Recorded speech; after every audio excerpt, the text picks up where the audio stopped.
this is an iHeart podcast. Guaranteed human. Every parent should know the car ride soundtrack. Are we there yet? How much longer? I'm bored. Well, if you're taking an extensive car ride anywhere and you've downloaded the Lingo Kids app prior to leaving the house, you may experience something strange, right, Chuck? That's right. You may experience silence from the back seat. Your kid may go an entire car ride without asking once if they were there yet. How about that? And by chance of miracle, they may even ask if you could drive longer. Yeah, that's the magic in Lingo Kids. Over 4,000 interactive games, songs, and shows, including their favorite Disney characters. It turns the longest drives into the easiest ones, and honestly, you won't understand why you didn't download it sooner. That's right. Lingo Kids is the #1 entertainment platform for young kids, and it's free to download. Or go Plus with the Lingo Kids subscription and unlock even more content your kids won't be able to get enough of. You can save up to 60% on the yearly plan. Just search Lingo Kids in the App Store or Google Play. Lingo Kids, everything kids love. Stuff at Sea is a 5-night, adults-only sailing trip that brings the Stuff podcast universe to life on board. This voyage is a culture-soaked escape where pink sand paradise meets curious minds. Sailing round trip from New York City to Bermuda on October 2nd to 7th, 2026, this voyage drops you straight into the iHeart Podcast Stuff universe. On top of the adults-only experience you already love, you'll get live podcast episode recordings, behind-the-scenes sessions, themed activations, and more unmissable onboard moments. Learn more at virginvoyages.com/stuff. Welcome to Stuff You Should Know from HowStuffWorks.com.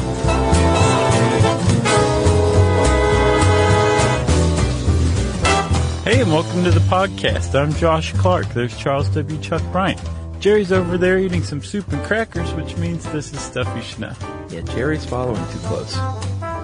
Yeah, well, she's sitting down at a desk, so it's okay. It's dangerous to eat soup and crackers right on someone's bumper. Right, you could set somebody off and they may go crazy on you and shoot you. That's right. I would like to just right off the bat say that in Chuck's book, Driving, there are 3 kinds of drivers. Okay. I thought about this. There are good drivers. Okay, that's me. Which are generally just capable, confident. You make mistakes, but you're just in control of your vehicle. Defensive driving. That's me. There are bad drivers. That's me. Nervous drivers. You know, have you ever been in a car with someone that just doesn't feel confident behind the wheel? No, this is not me. That's the worst. It's scary. Sure. Well, it's not the worst, actually. That's coming. Okay. But also people who are just in their own, like I say they have their heads up their fannies. Their fannies. I say that a lot in traffic. Yep. Get your head out of your fanny. Right. So that counts as a bad driver, just in your own world, basically, not even thinking that there are other people around you. That is still the second one? Yeah. Okay, yeah, I'm not number 2. And then the third is jerks. That's me. And I think we can reach people in the first 2 categories with this read of this podcast. Yeah. But you can't reach jerks. I don't know, man, because I definitely consider myself a jerk in traffic. You can't reach jerks. And this reached me in a lot of ways. Well, then you're not a jerk. Because jerks are ones who are like feel completely justified to like get up in front of someone and slam on the brakes as punishment. That is a jerk. So I wouldn't slam on my brakes. That's just stupid and juvenile. Yeah. But I would go around somebody who cut me off and maybe cut them off. Really? Which would make me a jerk, right? That makes you a dangerous driver. Okay, well, I agree. And I realize that being a dangerous driver is a really stupid, dumb thing to do. Yeah. And this article, like I was already on the road. Yumi hates the way I drive a lot of times, right? So she's got me on a short leash as far as driving goes. Sure. And so like I'm already in the mindset. But then reading this article helped drive it home even further. Like, yes, this is really stupid. The thing that the light bulb that went on over my head was, like, if you drive aggressively, it's bad enough, right? It can be dangerous. It just takes a very stressful situation and makes it worse for yourself and everybody. Yeah. But then one thing I hadn't considered is you might run afoul of somebody who is like a genuine psychopath. Yeah. That will run you off the road and kill you. Yeah. Or actually pull happens. a weapon on you and try and shoot you. Right. There's a happens. video, a cell phone video of a guy who was driving and there was a guy road raging next to him or whatever, and the guy was just filming him. And in the film, the guy pulls out a gun. Wow. And all of a sudden, a puff of gray smoke comes out of the end of the gun that's being pointed at the guy shooting the video who's driving in the other car. I think that means it's been fired unless that gun just burped. Right. That guy was a doctor in Kentucky, the guy who shot at the other dude. So, you never know who you're going to run afoul of. And that was one thing I hadn't considered. That now I'm like, oh yeah, I should probably add this to the pile of reasons why I shouldn't drive like a jerk. Well, and here's my caveat here is I think that any of those three drivers I described you can be any of those given certain circumstances on any given day. Sure. But what I mean by jerks are people that are they're out of the car, they're jerks. Personality wise, they're jerks. Right. And that's just who you are. And that's not who you are. Thanks, man. Yeah. I was just about to put you on the spot, but you took the initiative. How about that? So this is written by Jonathan Strickland of Tech Stuff. Who ironically does not have a driver's license. No, he doesn't drive, and you can tell that Strickland wrote this because he talks a lot early on about how dangerous and stressful driving is and how basically you could sort of extrapolate, you're a fool if you drive a car. Pretty much. Yeah, that's why I don't. Right. And road rage, what we're talking about here is it's of a fairly recent provenance. Which means it's kind of one of those like since cars have been around? Yeah, but even more recent than that. Sure. As far as I can tell, they've traced the origin of the term back to only 1988. Oh wow. And it didn't really become like a nationally renowned thing until the 90s. Huh. And there was this idea that there was an epidemic of road rage going on. I think a lot of people still suspect that there's plenty of road rage, but you don't hear the word like epidemic used any longer as much. I think now everybody just calls it driving. Yeah. But it's also contextually bound, right? Yeah. There's not like a strict definition of it. No, but you can't have road rage without having a car. And the more and more I looked into this, more and more I realized that road rage is not, you can't just extrapolate it onto other conditions. It is a very unique, very specific type of mental malady, basically. Yeah. Agreed. You know, like because people behave in their car, and we see this over and over when they talk to psychological experts or psychologists, that it's you behave in your car much differently. Like the things you would do in a car, right, you would not think of doing like in an elevator. Yeah, the car bestows on you a sense of not invincibility, but there's a little bit. There's like you can see the other person, but there's a barrier between you and that person that gives you the confidence and the arrogance to be like, here's my middle finger. Yeah. Whereas like you said, if you were in an elevator with somebody, you would not do the same thing. I said floor 2. Get your head out of your fanny. Middle finger. Right.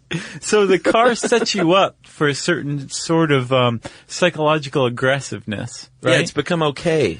But it's also when you're in a car, you're almost always plopped into a set of stressful circumstances. Yeah. And so all of this together leads to the potential for road rage to just kick in. Yeah, well, there's someone, and boy, what a name, Dr. Leon James studies this a lot, and he is even known as Dr. Driving, because he has been an expert witness to Congress on traffic psychology. That's all it takes to get a name like Dr. Driving. I bet he never gets honked at with that vanity plate in traffic. Right. Dr. Driving. So he believes, and I tend to agree with him, that one of the big causes of road rage isn't too many people or traffic or whatever, but the way our culture views aggressive driving. Yeah. And he pointed out that children who see their parents are nice and sweet folks, when they get in a car, they see them driving aggressively and yelling things and saying things. And this brings kids up with this idea that, wait a minute, when I'm in this weird tin can on 4 wheels, or when my parents are, their personality changes. Yeah, I get to flip a bird at people. Yeah, and it's fine. You can yell, scream, and cuss. Would never do that in real life. Right. But, so children see this, and then it becomes, or if you just watch TV or movies, you know, aggressive driving is the norm. Yeah. Have you ever seen The Transporter? Yeah. Or Bullet? Yeah, or Fast and Furious 12. Or The Best Car Chase Ever? Blues Brothers? Ooh, that's a tough one. No, that's it. That's the one. That's tough. That's the one. Fridge Connection? Oh, Ronin? Go to sleep. No? Better than the Blues Brothers? Are you kidding? There's just some great car chases. So you have children seeing their parents acting hostilely and aggressively in the car, learning that, right? Yep. You have, like you said, fast driving being glorified to a certain degree. Sure. And then also, it's married with this idea that was around for a very long time. Our friend Sigmund Freud came up with this, that if you have some sort of base emotion like anger or whatever, it should be vented. Yeah. And that's not the case they're finding. There's this thing called catharsis theory that if you have, that basically is what I just said, that like if you're frustrated, you just shout and like bang on your steering wheel and you'll feel better. And studies have found that no, actually, you're just practicing to be better at being aggressive in real life, right? And that supposedly the best way to do it is just ruminate on it, just basically sulk until it goes away. Or meditate. Sure. A couple of other things that come into play are, especially here in the United States, a tendency to not back down because that's cowardly. Right. We are taught to stand firm. And a sense of justice, that's a big one for me. Well, plus also, all of that is psychological. You can take it even further down to the neurological and biological levels where when you are in a situation where you perceive that you are being encroached upon or threatened or something like that, your fight or flight syndrome is going to kick in. Sure. And you're going to react badly. You're going to have the opportunity to feel aggressive. Yeah. Because again, your flight aspect is probably diminished because you feel protected and separated from that driver by your car and their car. Yeah, like this is my area. So fight is probably going to be the one that kicks in the most, right? And when that happens, anger kicks in, and anger, as this article puts it, is a very seductive emotion. Yeah, that adrenaline, it might not feel good in the moment, but adrenaline, it's a rush. And, it is seductive. People, I don't know if they seek it out, but when it happens, it's not like that felt bad. No, you're like, I feel like $1 million. I'm going to go tell my boss what's what. But and if you're kind of getting that, like this seems like something of a hodgepodge or a kitchen sink of like pop psychology. It is. It very much is. But I think one of the things that has kind of been pushed to the wayside is the idea that road rage is made up by the media, or that it is just nothing but pop psychology. No. It does appear to be a real thing. Sure. It's very situational and context specific. Mm-hmm. And yet, because it isn't fully understood, all of the mechanisms and processes, there's a lot of room for morning talk show hosts to interview fraudulent experts on it, and then that become fact or theory or whatever. Yeah, my advice is to not watch those shows ever. Unless we're on it. And two, if you need proof, look around, drive in a big city one day and just do that for an hour. Right. And you will witness some kind of road rage. Well, I read this article from like the late 90s by this, I think a sociologist or something. He was like, this is completely fabricated road rage epidemic. Road rage itself doesn't exist, by this guy. And the, person who interviewed the guy went about just totally disassembling his argument. Yeah. The guy, he was like Strickland. He didn't drive. Rode a train, admitted he'd never experienced road rage or what it must be like or what people are saying is road rage, and he was just sure it didn't exist. What a dope. He did back it up a little bit with police reports and all that stuff, but no, road rage definitely does exist. Yeah, it happens. So let's take a break, Chuckers, before we go on, because I'm getting excited and I need to calm down. Okay.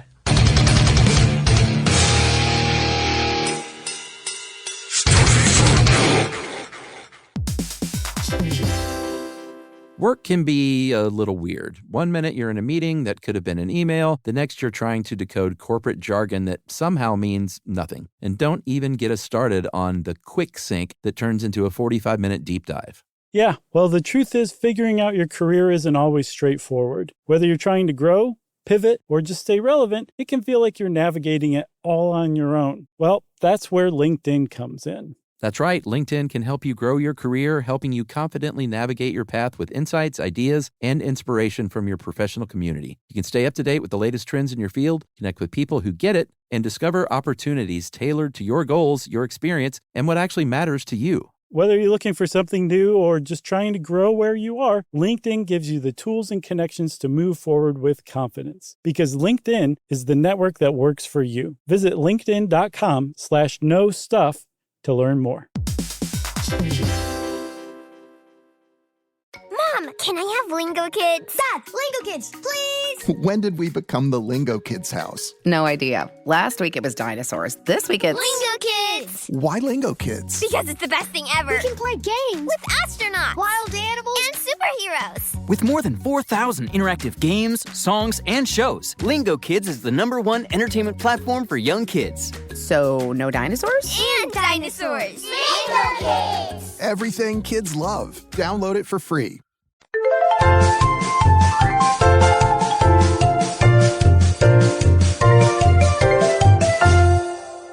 All right, I'm feeling calm. All right, good. Let's talk about a little bit about what goes on in a typical incident. What you're looking at is usually almost always an escalation, a trigger and an escalation, an aggressive action. Right. One person does something, someone else does something back, like a punishment, and it escalates from there. Hopefully not too much, but like you said, it can lead to murder. Well, yeah, man, there's a guy out there who's called the road rage killer, has apparently killed multiple people, including this guy, Timothy Davison, who was chased for 15 miles in Maryland, through Maryland and Pennsylvania. Crazy. Before the road rage killer forced him off the road and then got out and shot him to death while he was in his car. This person probably thinks they're making the roads a safer place. Right. I think they're also just a serial killer who has an unusual MO. That too. So Dr. James, Dr. Driving, excuse me, he identified a bunch of aspects of driving that can contribute to this, and they all make sense. One is immobility, because you're stuck there. You can't, if you're at home and you're stressed out, you can go take a jog or something, Sure. or go hit the boxing bag. Which has, again, been discounted. The heavy bag. And when you're behind the wheel of a car, you can't do that stuff unless you have a speed bag hanging in the driver's seat. And then, similarly, you're also feeling a sense of constriction, right? Like, you're on the road and it's the open road and it's a big road, but, really it's just several feet across. Yeah, you gotta stay on it. Yeah, you have to stay on it. You're boxed in. So that makes sense. Yep. Lack of control. Even if you are one of the good drivers, like I mentioned, and in control of your vehicle, you cannot predict or have any control over the drivers around you, or traffic, right, or construction, or weather, or anything else that can add up to a cruddy commute. Right. And what's more, you don't have the option of just abandoning your car when traffic gets bad. So you are stuck. Oh, you can if you're Michael Douglas and falling down. Right, but that's what made that act so radical and kicked off and established his character. He just leaves his car in traffic. People don't do that, which contributes further to that lack of control. You're stuck there, whether you like it or not, unless you want to give up your car. That's right. For a lot of people, the car is the most expensive possession they own, and so they're not going to abandon it. So that, to me, the lack of control, that is probably the most fecund situation or aspect of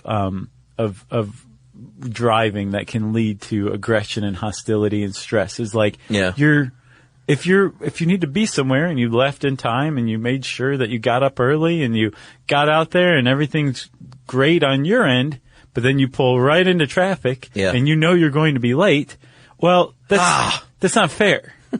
It's not fair. fair. That starts. It's unjust. That's right. And it's everyone else in front of you's fault. That's right. Territoriality is a big one. Like I said earlier, this is our space. And if you infringe upon that space, there's trouble. Denial and loss of objectivity is a pretty obvious one, because it's never your fault. Right. Yeah. It's not you, it's the other jerk. Yeah, although that's not true for me. I will, in case I do a bonehead move or when that happens, I'm always very quick to say I'm sorry. Well, but I will good. get very mad if they continue to yell at me. If I'm like, oh, I'm sorry about that. That was, it's my fault. Right. And then they're still yelling at me. Oh yeah, they've got a half a second, right? Then I'm like, They have a half a second to accept your apology or ignore it. If they escalate, it's on, right? Yeah, like, what do you want to put me in stocks and flog me? Right. I'm saying I'm sorry here. Yeah, and I do the same thing, Chuck. Like, if I do something stupid, like, I almost every time will be like, sorry. Throw the hand up. Sure. Mm-hmm. Just with the hand. all 5 fingers sticking up. That's yeah. right. Unpredictability. You never know what's going to happen out there. So that can make it stressful if you're not confident. Yeah. Especially if you're not confident. I imagine that's a terrible way to drive. And then ambiguity. I never really thought about that, but Strickland points out there is no mutually agreed upon way to say you're sorry. I've always kind of thought it was throw the hand up and nod. The hand. And I think people are perceptive enough to tell when you're sarcastically waving. Oh, sure. Like when somebody wouldn't let you in even though you had your blinker on and Thanks finally a you're lot. like, I'm forcing my way in front of you. Yeah. And then you give them that sarcastic wave like, thanks so much. I'm in front of you even though you didn't want me to. Yeah. I think people can distinguish between that wave and like a sorry, shoulders hunched, sorry kind of, or the I appreciate it wave. Is a great one. You're up. Sure. You're waving. You're turning about in your seat. Maybe you turn your windshield wipers on and a salute to the people. Yeah. You can tell the difference. Yeah.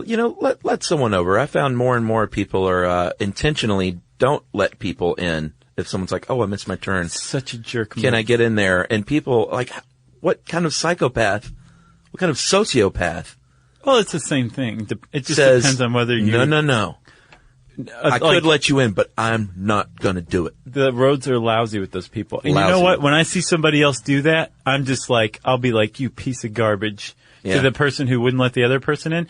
But then every once in a while, and I'm really shocked and dismayed when this happens, like, somebody will be trying to like go ahead of me and I know they're going to get in front of me and I'll like look down and I didn't realize it, but I've been accelerating. Yeah. Rather than just going the same speed I was before. Unconsciously, I'm like, Protecting you're not your getting in space. front of me. Yeah. So I'm like speeding up. And it's just such a horrible thing to do. Yeah. When I realize it, I'll stop and let them go or whatever. Yeah. But, it's almost unconscious sometimes. Some people, you can tell that it's very much conscious. They're just not letting the person in. Yeah. But I think sometimes it's also unconscious. Like people don't want to be behind somebody. Yeah. And I'll also point out too that you should let people over and stuff just to be nice and pay it forward. But, Pay it forward. Yeah. Why is that so funny? That Have you never heard that term? makes it funny. Oh, I didn't even see that movie. That's a real term. That You movie wouldn't didn't invent it. you wouldn't use that term if you'd seen the movie. No. But sometimes if someone has, missed their turn and they're blocking an entire row of traffic that is trying to turn, sometimes you just gotta be like, you missed your turn. Like, take the right, turn around, and start over. Right. Like, there's 40 people behind you. Yep. That didn't miss their turn that are trying to take that right. Man, totally agreed. And those people are like, nope. Yep. I'm just gonna sit here.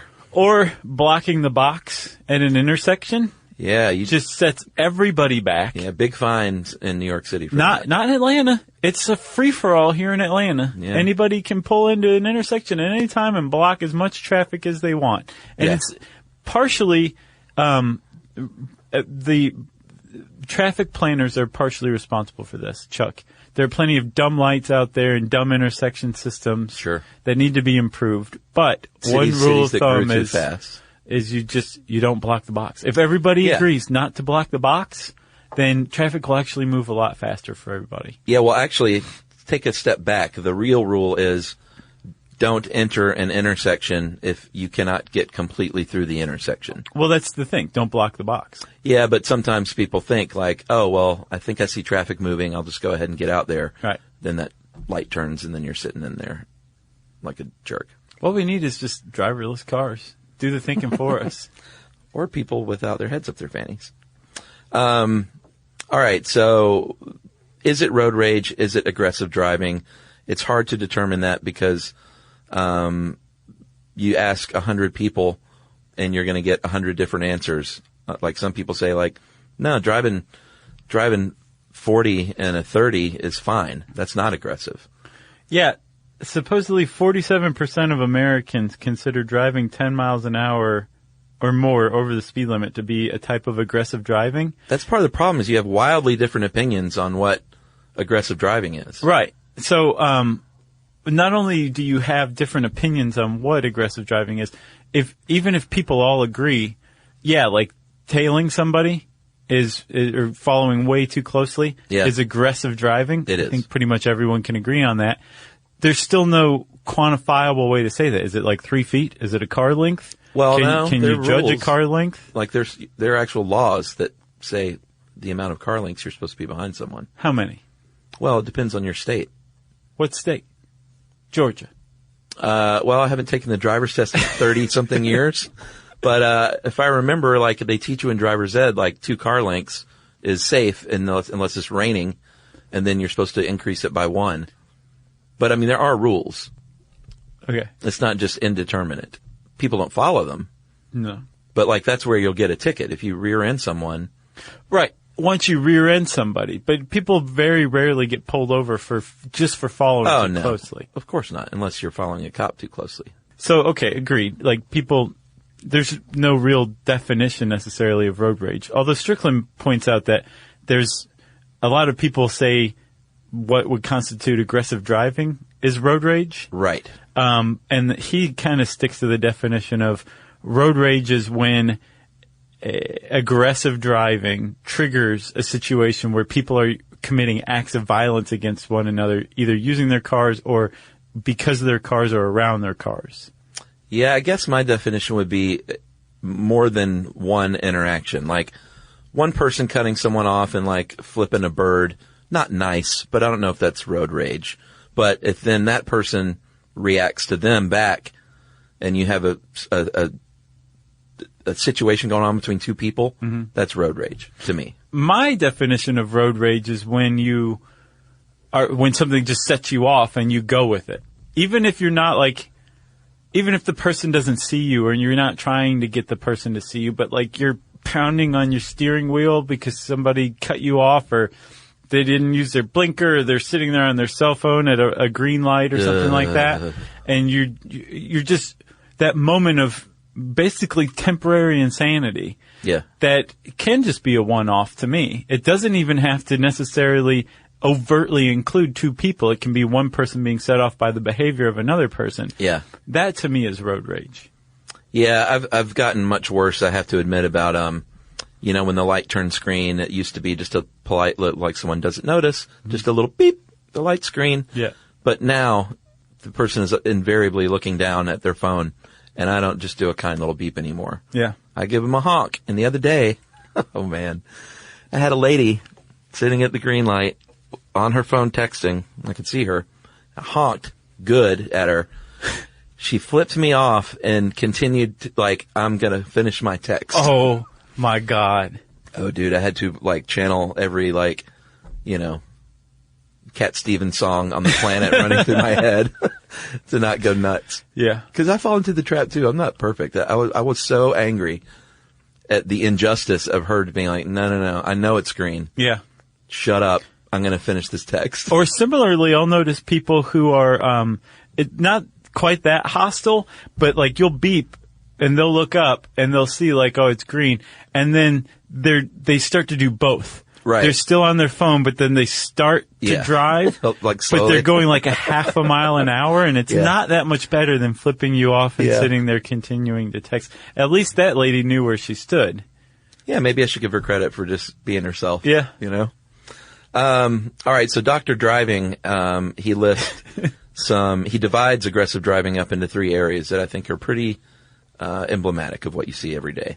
There's impatience and inattentiveness, which is sort of what I was talking about earlier. You're rolling through stop signs, you're blocking the box, you're sitting there on your cell phone, you're speeding, you have your head up your fanny, or your other excuses, I'm super late. I'm sorry, but I'm really late. Yeah, these are almost two opposite sides of the same coin. Yeah. But they constitute Dr. Driving's lowest level of aggressive driving. Right. Or road rage, depending on your your definition. Right. Don't you find that a little disconcerting that after all these years, we still don't have a distinct definition for road rage? And that there's a guy named Dr. Driving at the vanguard of the study of this? Yeah. All right, it escalates into number 2, which is a power struggle. And this is big, this is a big deal. This is when you are flipping someone off, they're flipping you off, you've rolled your window down, you're making that eye contact that they don't recommend you make. Right. I'm much more passive-aggressive. I never make the eye contact. Right. Do you, scratch the side of your face with just your middle finger? No. I don't do that. I don't flip anyone the bird. That's just... I'm just like, you never know who that person is. You know? Yeah. Like, I don't want to have someone run me off the road and try and kill me, basically. Right. See, that never even occurred to me. And I'm a passive-aggressive Southerner. Gotcha. That's really probably why. Tailgating people, cutting them off, acts of retaliation. And basically, he says that this is people with an unhealthy mentality when you think that you're the target of someone else. Like, that person is after me. Which can be the case. That happens to me a lot. Like, anyone who's driving slow in front of me in the fast lane is purposefully not getting over because they don't feel like they have to. And it doesn't matter that I'm behind them. They don't have to do it. They don't care. It's their right to be in the fast lane just as much as mine. Yeah. Even though they're driving slower. That is one of the greatest challenges in my entire life is just dealing with the left lane. Yeah. Yeah, that's one of your big peeves. Georgia has a law now where you can be fined for driving slow in the fast lane. Yeah, we actually talked about that on an episode. Mm-hmm. And I think we were talking it up, and we got some mail from people like, "That's a ridiculous, dangerous law." I'm like, "No, that's a great law." Yeah, our response to all of them were, "Get out of the left lane." Yeah, problem solved. So that one's mine, where it's like I have to remember. There's nothing personal. Yeah. And even if that guy is like, well, it's my civic right to be in the fast lane too, jerk. It has nothing to do with me. Yeah. That person doesn't know me. It's not anything to do with my day. And, I was reading this thing in Pacific Standard. Did you read that article? Yeah. It's called The Psychology and Biology of Road Rage. And they were talking about how it's, potentially one of the things that people with road rage have is called intermittent explosive disorder, where you basically disproportionately rage toward a stimulus, right? Yeah, to any given stimulus. So they were saying, like, I got the impression, like, it's a bit of a stretch. They were saying that people with IED, it doesn't necessarily mean that if you have road rage, you have IED. Right. But they were saying that road rage could be a symptom of IED. But the thing that I got that's part of this intermittent explosive disorder, the thing that stuck out to me was hostile attribution bias. Yes. That seems to come up a lot in road rage. Yeah, and I think, I guarantee you that's tied to narcissistic personality disorder. Oh, good. It just sort of goes hand in hand. Yeah. Basically, like, the injury or threat is not an accident. It is purposeful, and personal. Right. But that's what I'm saying. When somebody's driving fast in front of me being a narcissist apparently, I have to say, like, it has whatever. I can just go around them. Doesn't matter. Even if they are like, I know who you are. Yeah. And I know You're that Josh you hate Clark, being the driven podcaster. slow in front of. It really changes nothing. No. We're still going 70, 80 miles an hour down a highway in metal boxes, which means safety first, no matter what. Yeah. So do you get up in front of them and then do the old douse them with your windshield wiper fluid? No, I don't do that. I've seen people do that before. Like, all right, I guess I got to turn on my wipers for a second now. I've never taken that as a hostile act, although I'm sure people do It's that. a thing. I've seen people do that. Yeah. They'll, like, someone will cut you off and they'll get in front on the highway and squirt their, because it'll blow over the car at a high speed. Yeah, no, I know what you mean. Children, basically, acting like children. I will, I have gotten to the point now, I've gotten way better, Chuck. I really have learned to just keep my aggressive driving in check. Yeah. And just let it go. Let it go. And, like, there'll be a spark there, but I've gotten to a point where I can be like, it doesn't matter. Just go around them. Bite your lip. Right. Until it bleeds. Yeah. Until the teeth work their way all the way through. I see you come in the mornings, you're just, like, bleeding. bloody in the face. But if it's really bad, if somebody is clearly just being like an arrogant jerk, like this is my fast lane too, my taxes paid for this, I don't have to get around you, and it's a real thing. I've got this thing now where as I'm passing them, pass them slowly and calmly, and everything's safe. Uh-huh. But I'll just be like staring forward. Yeah. With this huge overbite. Like Cletus the slack-jawed yokel? Exactly. And it works really great. That's pretty good. And it feels pretty good to me, too. It feels more clever than, like, shooting someone in the bird, you know? Anyone can throw out a middle finger. Sure. Unless, I guess, you don't have the middle finger. You know? That's a problem. So the final category is recklessness and road rage, and that's when it escalates to full-on violence. Like, I'm going to use my car as a weapon, or I have a weapon. Yeah, and this same Pacific Standard article referenced an article in the journal, sexy journal, Accident Analysis and Prevention. Yeah, from Harvard. And found that the presence of a gun increases road rage and aggressive driving behavior. Like even if the person doesn't pull it out, just knowing it's in the glove compartment makes them more likely to be hostile. Yeah, it says they're more likely to make obscene gestures at motorists and follow aggressively behind other cars.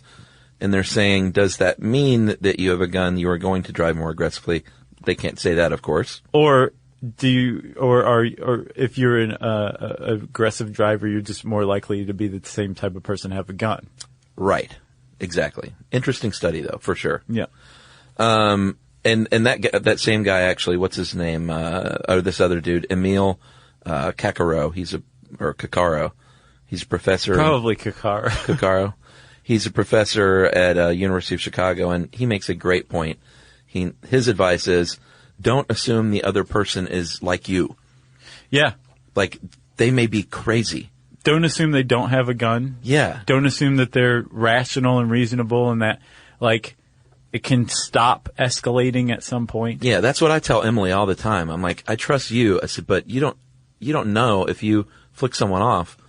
Like, that may be it for you. And that would really be upsetting if I lost you to road rage because you hung some crazy guy a bird. Seriously. Like, that's one of the more senseless ways to die. Wouldn't you say? Yes. Okay. Top 5? Which leads, definitely up there, which leads to preventing road rage, Chuck, which we're going to talk about right after this.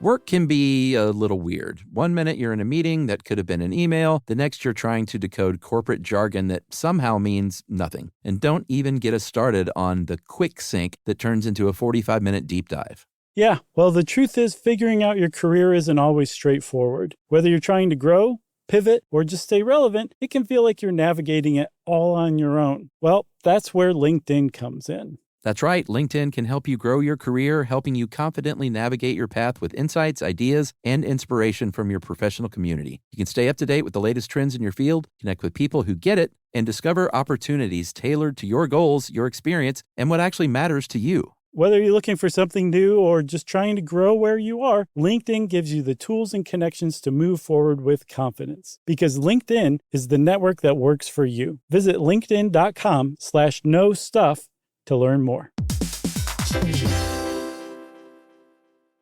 Mom, can I have Lingo Kids? Dad, Lingo Kids, please! When did we become the Lingo Kids house? No idea. Last week it was dinosaurs. This week it's... Lingo Kids! Why Lingo Kids? Because it's the best thing ever. We can play games with astronauts, wild animals, and superheroes. With more than 4,000 interactive games, songs, and shows, Lingo Kids is the #1 entertainment platform for young kids. So, no dinosaurs? And dinosaurs! Lingo Kids! Everything kids love. Download it for free.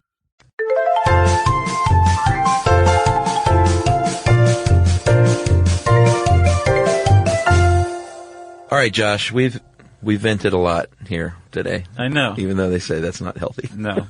I do feel a catharsis, though. Boy, pair this with our traffic podcast, and that's driving goodness. That was the braking bubble. Yeah, the brake bubble. Yeah. So how can you avoid road rage? Everyone makes mistakes behind the wheel. You can, and actually, there was a little sidebar in here about these guys that came up with a vehicle signaling system to say, I'm sorry. It's not a bad idea. No, because horns, depending on the horn in your car, it can sound aggressive itself, even when you do not mean it that way. Yeah, even a tap, tap with the wrong horn sounds like honk, honk. Yep. But, or like, brrr. Yeah, that wouldn't be a bad idea to have a little light that pops up that says, sorry. And then if they don't forgive you, another one that pops up that says, I said I was sorry. One last chance. Right. But people will figure out how to use those sarcastically. Yeah. Like cutting someone off and slamming on the brakes while flashing, I'm sorry. Yeah. Someone would use it like that. I would have 3 lights. One that says, I'm sorry. 2 that said, I just said I was sorry. And 3 that says, you're dead to me. Right. And then they would have one that says, I don't care. But then like the to me would burn out without you knowing it. And it would just say, you're dead. Yeah. You'd go, oh God, the road rage killer. All right. So everyone makes mistakes. Oh, hold on. I did read an article about I think a Ford, executive who's in charge of the horn. Oh, really? It's like trying to figure out how to make different types of horns. So like in Europe, apparently they have different types of horns available to them. Yeah. That wasn't just Europe. That was Europe in 1910 that you just did. So what are you saying? It can become like when you go to buy a car, you say, I want this kind of horn? Yeah, or it comes equipped with a horn that has different functions and capabilities for different situations. Yeah, that's a great idea. Like supposedly Tesla has one that's like muted for use with pedestrians so you don't scare the bejesus out of them. Yeah, sure. So there's other ones like a chirping one that's supposed to be friendlier. Right. And then there's the semi-truck air horn, which you can get it put in your car. That liquefies your ear canal. Yeah. My problem was with rental cars. Their horns are always lame. Oh, yeah. They're tiny. Like, not even much of a sound. Supposedly, Hyundai released the Sonata, and like, it was a great car, but everybody hated the horn because they found it to be too wimpy. Yeah. So they had to like re-release it with a better horn. Oh, I believe it. Do you remember, did you watch Little Miss Sunshine? No, I never saw it.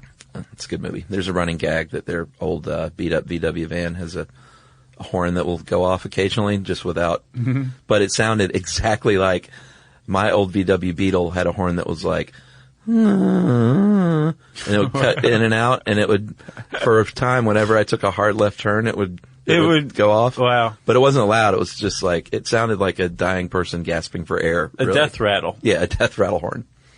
Yeah, it's a good movie. You should check that out. Death Rattle? Well, that Death Rattle 2 and 3, right. And then Little Miss Sunshine. Gotcha. You should check out Pay It Forward to see why you should stop saying Pay It Forward. I have no desire. All right, so everyone makes mistakes. Back to that. Yeah. But you can avoid this escalation and conflict if you don't do the eye contact deal. They say that's like just like a wild animal. Don't look them in the eyes. Yeah. Or wait, I thought they said do look them in the eyes to stare them down. No? I think it depends. On what animal? Yeah. All right. Like if it's a rat, stare it down. Okay. But it's a sign of aggression. You pull up someone and you look them hard in the eye. That's You're saying you're on. Yeah, exactly.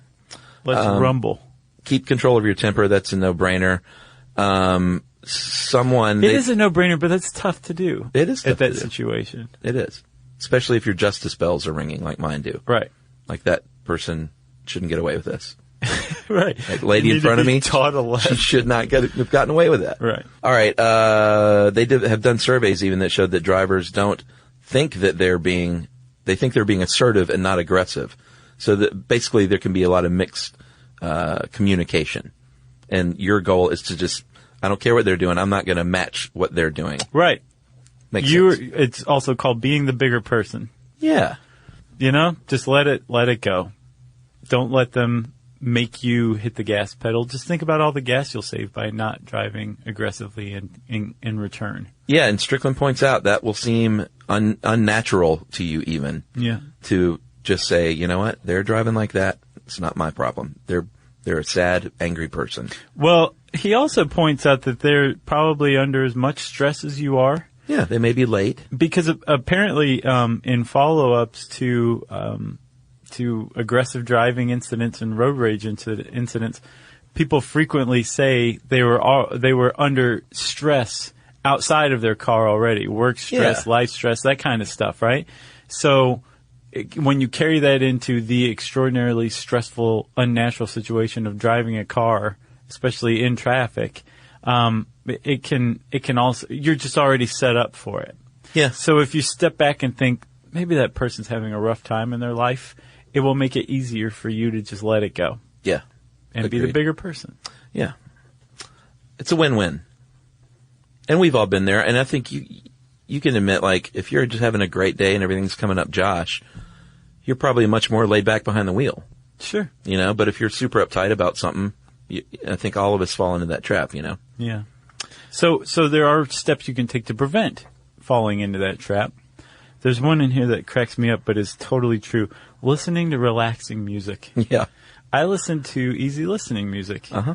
Like, basically radio lobotomy. Yeah. And it actually helps quite a bit. Really? Yeah. He says concentrate on breathing. I can't do that.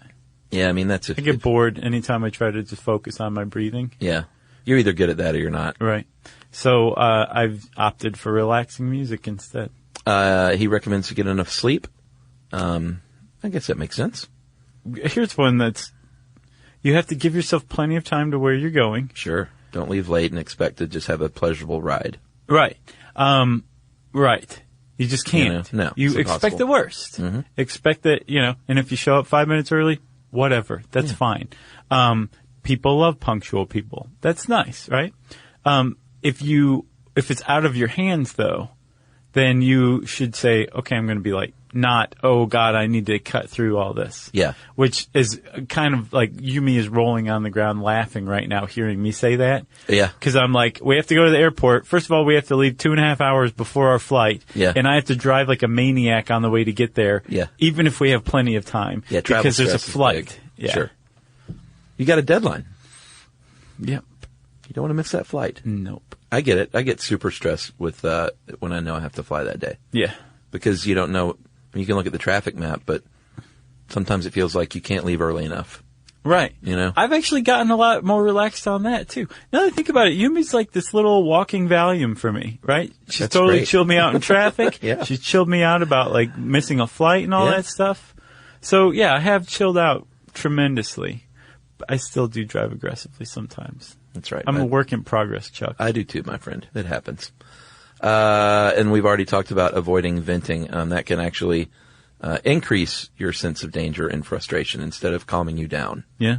And they're screaming and yelling. That's really not alleviating anything. You know? I do know. I can tell you afterward, whenever I do it, I feel terrible about myself. Yeah. Like, I was just like, why didn't you just let that go? Now you look like a jackass to anybody who saw you, like, going, ah, and you feel like a jackass too, don't you? Yeah. Yes, I do.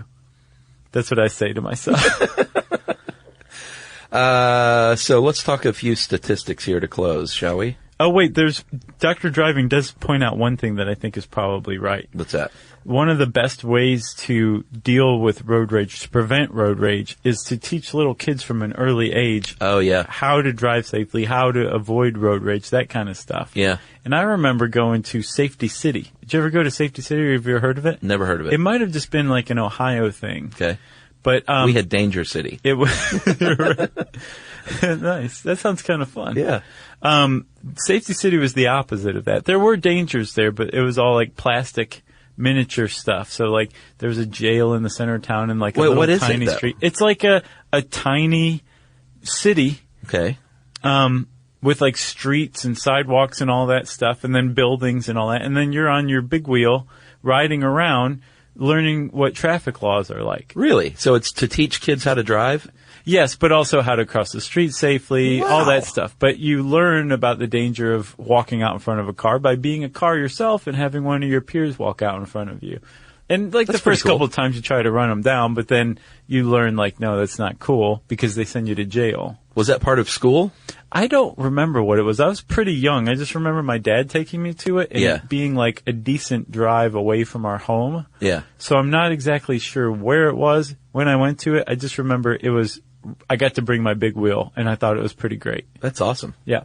Yeah, it's funny to think about parents of, and it still happens today, but it seems like in the 70s and stuff, like what was going on in the car was like, oh man, far from teaching experience. Yeah, we were looking at like old child safety seats. Yeah. They looked like they were worse than nothing. Yeah.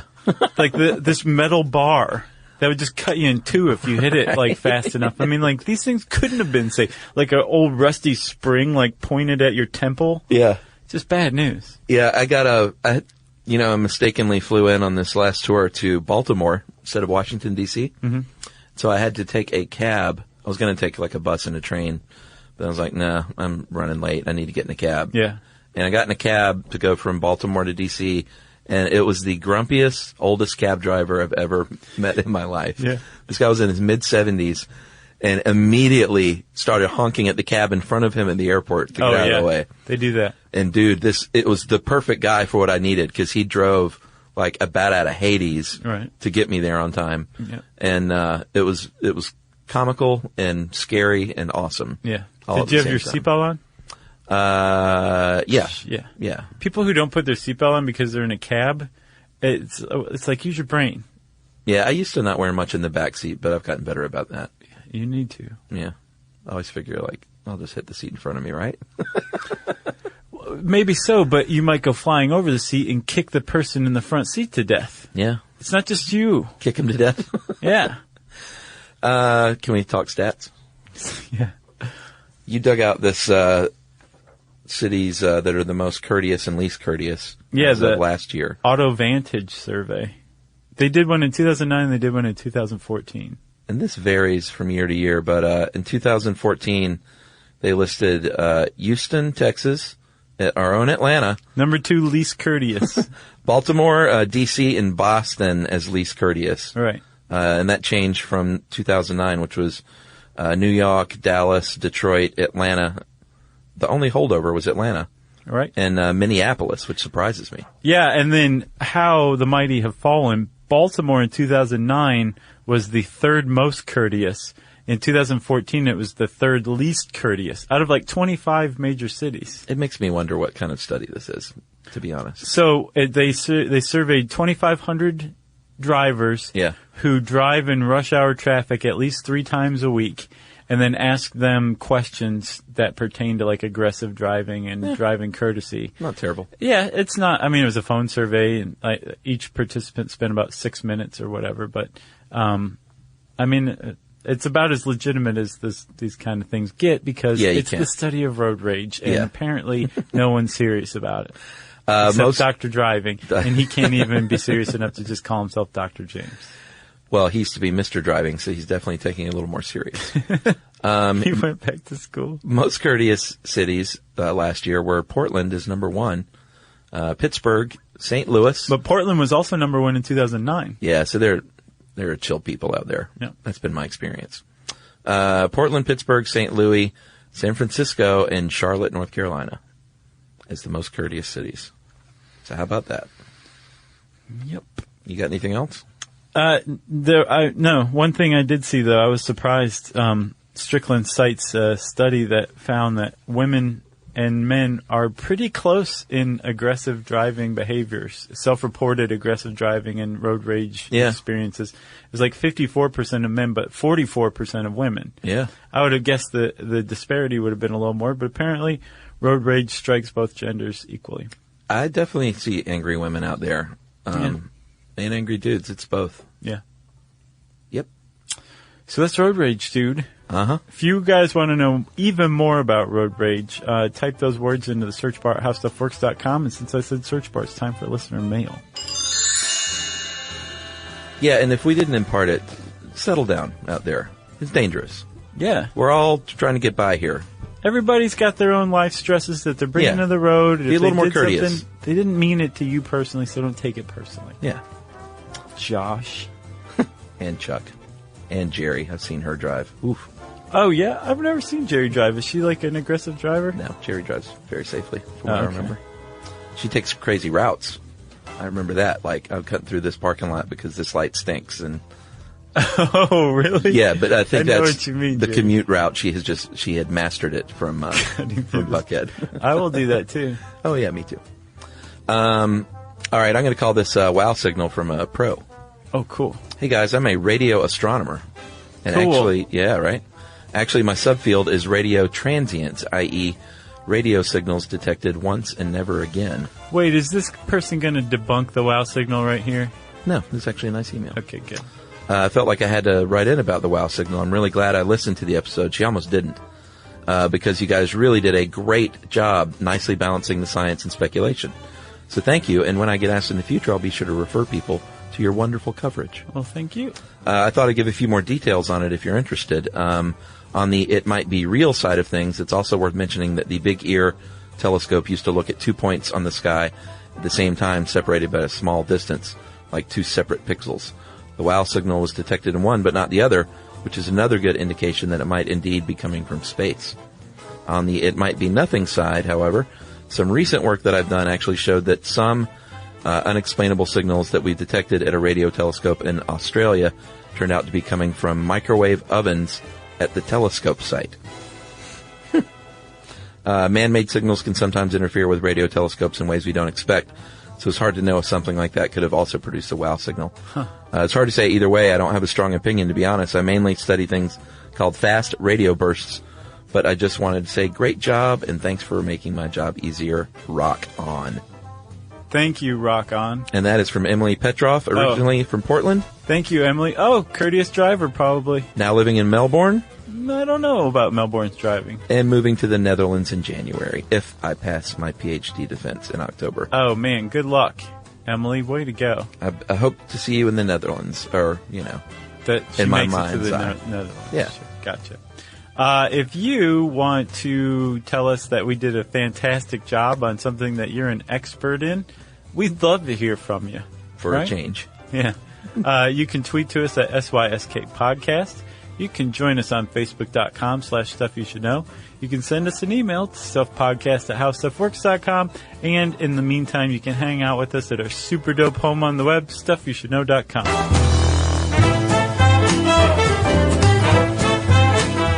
For more on this and thousands of other topics, visit howstuffworks.com.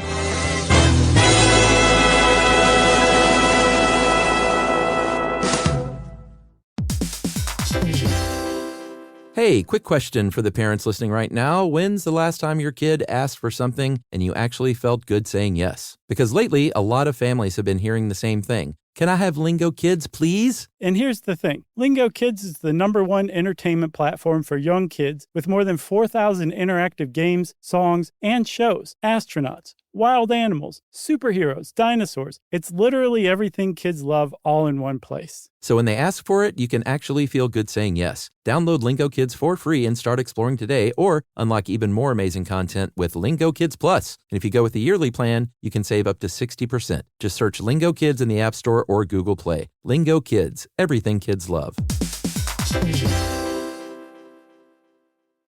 Introducing the all-new Mazda CX-5, featuring more connection. Hey Google, where's the nearest Pilates class? Safety that has your back. More discovery on the scenic routes. More passion in the details. And more control in changing weather. The all-new Mazda CX-5. More to move every side of you. See it in 5 films at MazdaUSA.com/5sides. Google is a trademark of Google LLC. Sequences shortened and simulated. This is an iHeart podcast. Guaranteed human.